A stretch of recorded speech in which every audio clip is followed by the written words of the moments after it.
কি খবর বাচ্চারা, কেমন আছেন আপনারা? কি অপদার্থ থেকে ভয় করেছেন? অপদার্থ থেকে ভয় করার কোনো বিষয় না। তো আপনাদের শুনলাম নাকি জীবনের গতি অনেক ধীরে ধীরে চলছে। কেন, কাল না সেদিন আমি আপনাদেরকে গতি করালাম, গতি করানোর পরেও কেন আপনাদের জীবনের গতি ধীরে যাবে? ও, আমি তো জীবনের গতি করাতেও ভুলে গেছি। আমি কি করাইছিলাম? অপদার্থ বিজ্ঞানের গতি। সমস্যা নাই, আমরা জীবনের গতি নিয়েও কথা বলবো কোনো একদিন। প্রথমে আমাদেরকে অপদার্থ থেকে পদার্থ হতে হবে। আমরা সকলে একটা করে অপদার্থ বর্তমানে, তবে আমরা পদার্থ হতে যাচ্ছি। আচ্ছা, যদি আপনাকে 20 টাকা দিয়ে বলা হয় আপনার ইচ্ছা মতো আপনি কোনো কিছু একটা করেন বা কেনেন, আপনি কি করবেন? বা আপনি কি ধরুন আপনি পাস্টে চলে যান। এটাও ফিজিক্সের একটা কনসেপ্ট যে আপনি টাইম টেবিল করে পাস্টে চলে গেলেন। আমাদের বিখ্যাত মনীষী আইনস্টাইন, যার মাথায় আপেল পড়ার কারণে তিনি একটা থিওরি দিয়েছিলেন, ইসমান M C square equal M C square থিওরিটার মাধ্যমে এমন কিছু করা সম্ভব যেটা আমরা কখনো করতেও পারবো না। হয়তো বা হবে ইন ফিউচার, যখন এআই রেভলিউশন আরো বেড়ে যাবে তখন হয়তো বা হবে, বাট এখন আমরা এই পর্যন্তই স্তব্ধ হয়ে আছি। আমি কি বললাম আপনাকে? ধরেন একটা দোকানে নিয়ে যাওয়া হলো। প্রথমে আপনি টাইম টেবিল করেছেন, টাইম টেবিল করে আপনার ছোটবেলায় গিয়েছেন। ছোটবেলায় যাওয়ার পরে আপনার বাসায় ঘুরতে এসেছে কে? আপনার নানা মামা, যেই আসুক না কেন। ধরে না আসলো আপনার ছোটবেলার ক্রাশ আসলো, ওকে না বাদ দিলাম, এগুলো টপিক আমি বলবো না, আমি জানি এগুলো বললে অনেক সমস্যা আছে। আপনার নানু আসলো, এসে আপনাকে কি করলো? আপনাকে নিয়ে একটা দোকানে গেল, দোকানে গিয়ে বললো আচ্ছা দোকান, সাপোজ এটা হলো একটা দোকান আর এটা হলেন আপনি। এটা কিন্তু আপনি ও হাত নেই, এবার আপনি, ঠিক আছে না? তো এখানে দোকানে সামনে আপনি দাঁড়ায় আছেন, তারা আপনার নানু আপনাকে বললো যে তোমার যেটা ইচ্ছা তুমি সেটা নাও, আজকে তোমার জন্য পুরো দোকান তোমার যেটা ভালো লাগে তুমি সেটা নাও। আপনি কি করবেন? আপনার মাথায় একটা কেমিক্যাল উচ্চ হয়ে যাবে যে আমি কি নিব, এত কিছু। আপনার কিন্তু কোনো কিছু আর মাথায় থাকবে না যে আপনি কোনটা ছেড়ে কোনটা নেবেন বা কোনটা নেওয়া আপনার উচিত। একসময় ভাবতেন যে আমি এই রিমোট কন্ট্রোল কারটা নিব, এটা নিয়ে হয়তো বা অনেক কিছু করব, বাট এখানে রিমোট কন্ট্রোল কার ছাড়াও আছে একটা হেলিকপ্টার, একটা জাহাজ, একটা আরো অনেক কিছু আছে যেগুলো দেখে আপনার মাথা আগেই চলে গিয়েছে যে কি নিব আমি, আদেও কি আমি নিতে পারবো? এখন এই জায়গায় দিস ইজ দ্য পয়েন্ট, এখানে যদি আপনাকে আপনার নানু না নিয়ে গিয়ে আপনাকে যদি 500 টাকা দেওয়া হইতো, তাইলে আপনি কি করতেন? Just think about it. আপনি কি করতেন? আপনাকে 500 টাকা, আপনার কাছে 500 টাকা আছে, বাট আপনার একটা লিমিটেশন এখানে একটা আছে যে 500 টাকার বেশি আপনি খরচ করতে পারবেন না। তখন আপনার মাথায় আগে থেকে প্ল্যান করা ছিল 500 টাকা, একটা রিমোট কন্ট্রোল কারের দাম 420 টাকা। আপনি 420 টাকাতে কারটা নিলেন, আর বাদ বাকি যেটা থাকলো হয়তো বা আপনার সেভিংসে রাখতেন, না ছাড়া খাওয়া দাওয়া করতেন ওইটা দিয়ে, তাই তো করতেন, অথবা অন্য কিছুও করতে পারতেন। এই যে এখানে কিন্তু কোনো লিমিটেশন ছিল না যখন আপনার নানু আপনার সাথে আছিল, বাট এখানে একটা লিমিটেশন আছে। এই জিনিসটাই হচ্ছে আমাদের আজকের কনসেপ্ট, স্কেলার আর ভেক্টর। এখন বলতে পারেন ভাইয়া এটার সাথে স্কেলার আর ভেক্টরের কি সম্পর্ক? সম্পর্ক আছে বাচ্চারা, আপনারা বাচ্চার জন্য বুঝবেন না।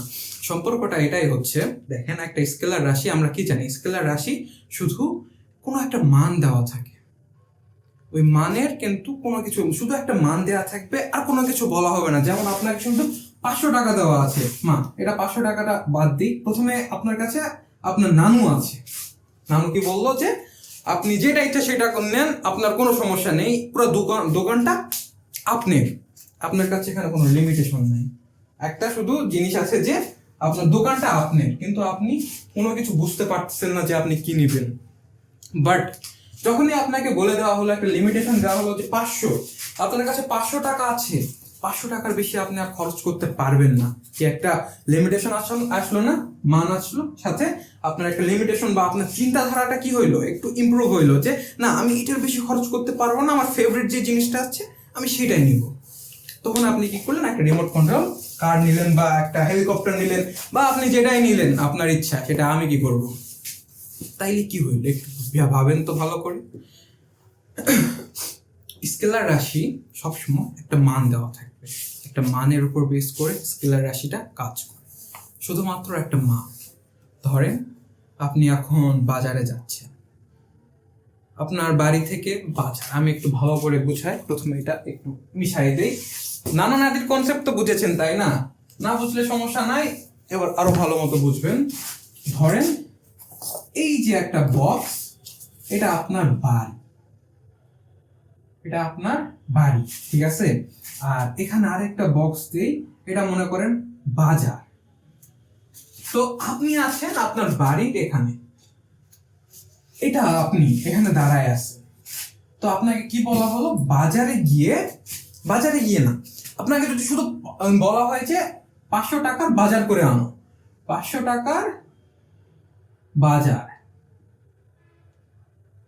500 টাকার বাজার, 500 টাকার বাজার কিন্তু আপনি ইচ্ছা মতো করতে পারবেন। তবে এখানে একটা বিষয় আছে, বাজার তো এখানে একটা আছে, এখানে আরেকটা বাজার আছে, এখানে একটা আছে, এখানে আরেকটা বাজার আছে। এখন আপনার ইচ্ছা মতো আপনি যেখান থেকে খুশি সেখান থেকে বাজার করতে পারবেন। আপনি এখান থেকে নিলেন 1 কেজি ঝাল, 1 কেজি ঝাল কিন্তু বহুত হয়। আপনারা যদি খাইতে পারেন, কংগ্রাচুলেশনস, আপনি জীবন যুদ্ধে এগিয়ে গিয়েছেন। তাইলে এখানে 1 কেজি ঝাল আপনি এখান থেকে কিনলেন পেঁয়াজ, আমি লিখলাম না, এখান থেকে কিনলেন, কি কিনলেন? ধরেন এখান থেকে কিনলেন শসা, 3টা শসা, বেশি না। আচ্ছা, আপনাকে শুধু 500 টাকা দেওয়া হয়েছে, কিন্তু আপনাকে কি নির্দিষ্ট করে বলা হয়েছে যে আপনি কোন বাজার থেকে কিনবেন? আপনাকে কিন্তু বলা হয় নাই। এই যে শুধু আপনাকে একটা মান দেওয়া আছে যে আপনার কাছে 500 টাকাটা আছে। দেখেছেন আপনারা ভুল কত? এখানে আমি বাজার লিখেছি, এখানে টাকা লিখতে হবে। 500 টাকা ভুলও ধরে দিতে পারেন না, ছি, এটা আশা করি না। এই 500 টাকা আপনার কাছে আছে, তো আপনাকে এখন বাজার করতে হবে। আপনি 3টা বাজার থেকে 3 রকমের বাজার করলেন। এখন 3 রকমের বাজার করে বাড়িতে নিয়ে গেলেন। আপনার মা কি আপনাকে কিছু বলবে? কিছু বলবে না। যদি আপনার মা বলতো, আপনার হাতের বাম দিকে যে বাজারটা আছে, আমি একটু দিকটা দিয়ে দিই, ধরেন এটা হচ্ছে ডান দিক, এটা হচ্ছে বাম দিক। আপনার হাতের যে বাম দিকে যে বাজারটা আছে সেখান থেকে সব বাজার করতে হবে। তাহলে কি করতেন? আপনি কি এটাতে আসতেন, ডিরেক্ট এখানে আসতেন, এখানে যেতেন, নাকি 2টা থেকে মিলে বাজার করতেন? কি করতেন? যদি করতেন তাহলে আপনি কিছুই না, আপনি করতেন না। আর যদিও বা করে থাকেন তাহলে বাসায় গিয়ে বকুনি তো অবশ্যই খাবেন, কারণ মা যদি বলে হয়তো বা এখানে দাম বেশি থাকতে পারে, এখানে দাম কম থাকতে পারে, আপনি বাজার করতে আপনার বাজেট ওভার হয়ে গিয়েছে, সে কারণে হয়ে যায়। আপনি ফিরে কি করতেন? আপনি এই বাজারে চলে আসতেন, হাতের বাম দিকের যে বাজারটা আছে এখান থেকে তখন সবকিছু কিনতেন। তাইলে কি হইল? আমরা প্রথমে 500 টাকা শুধু দিয়েছিলাম, শুধু একটা মান দিয়েছিলাম। এখন যদি আমি এটা পদার্থ বিজ্ঞানের ভাষায় আসি বা স্কেলার ভেক্টরের ভাষায় আসি, তাহলে আমার শুধু মানটা দেওয়া আছে, অর্থাৎ এটা আমার প্রথমে একটা স্কেলার পয়েন্ট ছিল, বা স্কেলার আপনি রাশি বলেন বা স্কেলার প্লেস, যেটাই বলেন না কেন, ওইটা একটা স্কেলারের জিনিসের অন্তর্ভুক্ত। কি সেটা আমরা পরে জানবো। তারপরে আপনাকে কি বলা হলো? বাম দিকের বাজার থেকে শুধু বাজার করতে। তাইলে কি হলো? ভেক্টর। কি বুঝলেন বাচ্চারা? আদৌ কি বুঝেছেন? যদি না বোঝেন আসুন আর একটু ভালো করে বুঝি। তাহলে স্কেলার ভেক্টরের ভিতর আপনারা যেন কোনো গোলমিল না করেন, সেই জন্য আপনাদেরকে মনে রাখতে হবে স্কেলারের সবসময় একটা ভর না, একটা হচ্ছে মান থাকবে, অনলি মান only. But in the case of vector, এখানে কোনো মান থাকবে তো অবশ্যই, সাথে থাকবে একটা দিক। ভেক্টর এখানে কি থাকবে? মান প্লাস দিক। আচ্ছা, মান প্লাস দিক কি বোঝা গেল? এখন আপনাদের অনেকের মনে প্রশ্ন আসতে পারে যে ভাই এটার সাথে আমার নানা নাতির কনসেপ্টের কি সম্পর্ক? এখন নানা নাতির কনসেপ্টে একটু আসি, ওটা একটু ক্লিয়ার করে দেই। যে আপনাকে প্রথমে একটা মান দেওয়া আছে, যে মানটা কি দেওয়া ছিল আপনার কাছে? মান না, আপনার কাছে প্রথমে একজন কে ছিল, আপনার নানু ছিল, সে আপনাকে বললো যে ইচ্ছা মতো তুমি জিনিস কিনতে পারবা, তোমার কোনো লিমিটেশন নেই, পুরা বাজারটা তোমার। তখন আপনি দ্বিধাদ্বন্দ্বে পড়ে গেলেন যে আপনি কি নেবেন, কোনটা ছেড়ে কোনটা নেবেন, বা সবগুলাই নেবেন নাকি। বাট যখনই আপনাকে বলে দেওয়া হলো যে 500 টাকা আছে, এইটা অনুযায়ী তুমি নাও, তখন আপনি কি করলেন, আপনি স্পেসিফিক কিছু জিনিস বেছে নিলেন। ঠিক তেমনই ভেক্টরটাও, এটা একটু হয়তো বা অনেকের কাছে কনফিউশন লাগতে পারে, তবে একটু ভেবে দেখুন। আপনার কাছে মানও তখন আছে যখন আপনাকে বলা হলো যে 500 টাকা, এখানে দিক দিক বলতে কিন্তু ওখানে কিন্তু এখানে ওই দিক বলতে ওই দিক বোঝানো হয়নি, ওখানে আপনার একটা স্পেসিফিকেশন হয়ে গিয়েছে যে না আমি এই জিনিসটাই নেব। এখন যদি আপনি বলেন যে পূর্ব দিকে যে জিনিসটা আছে আমি ওই জিনিসটাই নেব, হ্যাঁ সেটাও হবে। তো এইভাবে ভেক্টর জিনিসটা কাজ করে, ভেক্টর আর স্কেলার, ঠিক আছে। অবশ্যই মনে রাখবেন স্কেলারে শুধু মান থাকবে আর ভেক্টরে মানের সাথে দিক থাকবে। যদি ভেক্টরের মানের সাথে দিক না থাকে তাহলে অবশ্যই এটা স্কেলার হবে, আর স্কেলারের সাথে যদি কোনো মান দেওয়া দিক থাকে তাহলে সেটা হবে কি, ভেক্টর। এই তো আপনারা বোঝেন, কে বলেছে বোঝেন না। স্কেলার রাশি আর ভেক্টর রাশি বা স্কেলার প্লেস বা ভেক্টর প্লেস বুঝলাম তো, তাই না? এখন আপনাদের মনে প্রশ্ন আসতেই পারে যে এগুলো আমরা বুঝবো কিভাবে কোনটা স্কেলার এবং কোনটা ভেক্টর, তাই তো? আসুন একটু দেখিনি কিভাবে আমরা বুঝবো জিনিসটা। আচ্ছা, যদি কোনো স্কেলার রাশি দেওয়া থাকে, কোনো স্কেলার ক্ষেত্র দেওয়া থাকে, সবসময় স্কেলার ক্ষেত্রকে যে কোনো চলক দ্বারা প্রকাশ করা হয়, A B C D F G H I J K L M N O P, তারপর যেটা আছে সেটা। আর এখানে এ লিখলেন, yes this is scalar, B scalar, সবকিছু স্কেলার। বাট ভেক্টরে কিন্তু এভাবে লেখা হয় না। ভেক্টরে সবসময় উপরে একটা অ্যারো চিহ্ন থাকে, এরকম একটা অ্যারো চিহ্ন, অথবা এ যেটা থাকে সেটা একটু বোল্ড থাকে, বোল্ড, ওকে। বি এর নিচে অ্যারো চিহ্ন, অথবা বোল্ড, বোল্ড থাকবে জিনিসটা, ঠিক আছে। এখন আপনাদের মনে প্রশ্ন আসতেই পারে কি শুধু ছোট হাতের অক্ষরগুলো কি হবে, বড় হাতের অক্ষরে কি কোনো দাম নেই, তারা কি কোনো পরিশ্রম করে নাই, তাদের দ্বারা কি হবে না? তো প্রশ্ন মাথায় আসার কোনো প্রয়োজনই নেই, কারণ তাদের দ্বারাও হবে। শুধু কি হবে জিনিসটা, এ বি, আর এখানে যদি আসি তাহলে এর উপরে একটা অ্যারো অথবা বোল্ড, এ বোল্ড থাকবে, আবার বি এর উপরে একটা অ্যারো, বিটা হবে বোল্ড। হয় অ্যারো থাকবে অথবা বোল্ড থাকবে। কেউ এটা মনে করবেন না যে অ্যারো আর বোল্ড আমি একসাথে ইউজ করব, না, একসাথে ইউজ করা যাবে না। আপনার পরীক্ষার খাতায় 0 দিলে আমার কোনো কিছু করার নেই, আপনি এখন ঘুমান, ঘুমায় না, ঘুমায় না, আর অনেক কাজ আছে দেখেন। তাহলে কি বুঝলেন, ভেক্টরকে সবসময় ভেক্টরকে প্রকাশ করা হয় মাথায় একটা অ্যারো দিয়ে অথবা বোল্ড করে। বাট স্কেলারে কিভাবে করা হয়, স্কেলারটা থাকবে নর্মাল ভাবে, ঠিক আছে। এটাই হলো ভেক্টর আর স্কেলার। এখন বলতে পারেন অনেক তো আছে ভেক্টর রাশি, স্কেলার রাশি, আমরা বুঝবো কিভাবে কোনটা ভেক্টর রাশি কোনটা স্কেলার রাশি? দুইটা উপায় আছে। প্রথমটা আপনাকে একবার খাড়া মুখস্থ করতে হবে, আর দ্বিতীয়টা আপনাকে মান বের করে করতে হবে বা ক্যালকুলেশন করতে হবে কোনটা কিভাবে হবে। এখন প্রথমটা বলি আপনাকে যে স্কেলার যে জিনিসগুলো আছে, স্কেলার গুলো হচ্ছে আপনার ভর, কাজ, তাপমাত্রা,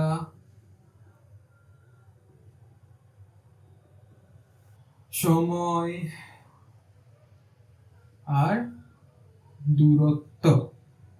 এই যে আপনারা এই কয়টা জিনিস দেখলেন না এখানে, ভর, কাজ, তাপমাত্রা, সময়, দূরত্ব, এই কয়েকটা জিনিস বাদে যত ধরনের রাশি এক্সিস্ট করে সবই ভেক্টর। তাহলে আপনার কিন্তু সবকিছু মনে রাখার প্রয়োজন নেই, আপনি শুধু এই কয়টা মনে রাখবেন, ভর, কাজ, তাপমাত্রা, সময়, দূরত্ব, ভর, কাজ, তাপমাত্রা, সময়, দূরত্ব, ভর, কাজ, তাপমাত্রা, সময়, দূরত্ব। এটা যদি মনে রাখতে পারেন আপনার এমসিকিউতে আপনাকে কেউ ঠকাই দিতে পারবে না। আর এটা হচ্ছে আপনার 3 স্টার, ওকে, কারণ এখান থেকে একটা এমসিকিউ আসেই যে নিচের কোনটা ভেক্টর রাশি বা নিচের কোনটা স্কেলার রাশি। তাহলে বুঝলেন তো স্কেলার রাশি কোনগুলো, ভর, কাজ, তাপমাত্রা, সময়, দূরত্ব বাদে যত রকমের রাশি আছে, রকমের একক আছে, সব হইল ভেক্টর। যা বুঝেছেন আপনি, সুন্দর লাগলো জিনিসটা। আর যদি না বুঝে থাকেন, comment box is open for you, আপনি কমেন্ট করবেন, আপনার সমস্যা জানাবেন, এন্ড সলিউশন দেওয়ার জন্য তো আমি আছি নাকি। তো অনেক তো হইলো নানা নাতির কনসেপ্ট, বাড়ি বাজার কনসেপ্ট। না, বাড়ি বাজার কনসেপ্টটা কিন্তু বাদ দেওয়া যাবে না এখন, কারণ এখানে আরো একটা বিষয় আছে। আচ্ছা বলেন তো, আপনি যে বাসায় থাকেন বর্তমানে, আপনার যে বাসস্থানটা আছে, এখানে আপনি কতভাবে যেতে পারবেন আপনার যে বাড়িটা সেখানে? আপনি চাইলে আপনার পূর্ব দিক থেকে ঘুরে যেতে পারবেন, উত্তর দিক থেকে ঘুরে যেতে পারবেন, পশ্চিম দিক থেকে ঘুরে যেতে পারবেন, দক্ষিণ দিক থেকে ঘুরে যেতে পারবেন, বাম ডান সবকিছু, মানে যে কোনো দিক থেকে আপনি যেতে পারবেন। হ্যাঁ, কিছু কিছু বাসা আছে যেগুলো এক দুই দিক ছাড়া হয় না। ধরেন এইটা আপনার বাড়ি। আমি কিন্তু ভালো মতো অঙ্কন করতে পারি না, যেটা অঙ্কন করলাম সেটাই ধরেন। এটা কি আঁকা না, এই তো, এটা আপনার বাড়ি। আর এটা আপনার স্কুল। স্কুল একটু বিল্ডিং টাইপ হয়, আমরা একটু বিল্ডিং আঁকাবো, ঠিক আছে? এই বিল্ডিং ড্র করলাম। এখানে একটা জানালা, এখানে একটা জানালা, এখানে এখানে এখানে এখানে এখানে। এটা আপনার স্কুল, তাই তো? এটা আপনার বাড়ি, এটা আপনার স্কুল। এইদিকে আসেন, এখানে একটা জায়গা আছে, জায়গা আঁকানো সম্ভব না, এটা হইল বাজার।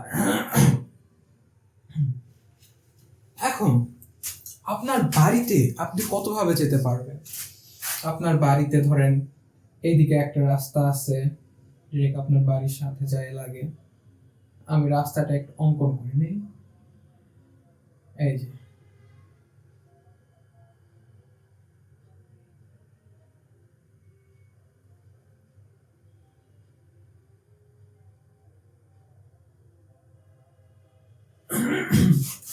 এই দেখেন, আপনার বাড়িতে আপনি কতভাবে যেতে পারবেন?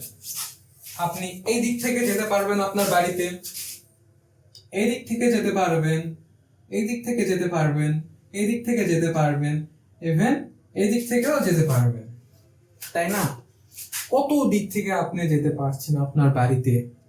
সবকিছু কি হবে? এটা আপনার বাড়িতে যাওয়ার একটা দূরত্ব।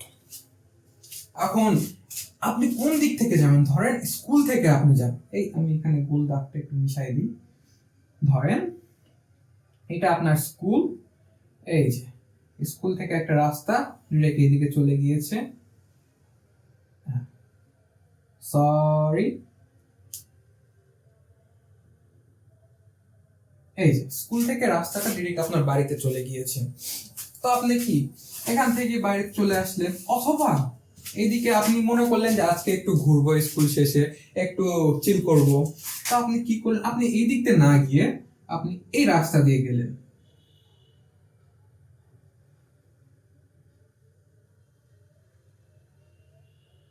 কি এই রাস্তাতে তো যাওয়া যাবে নাকি?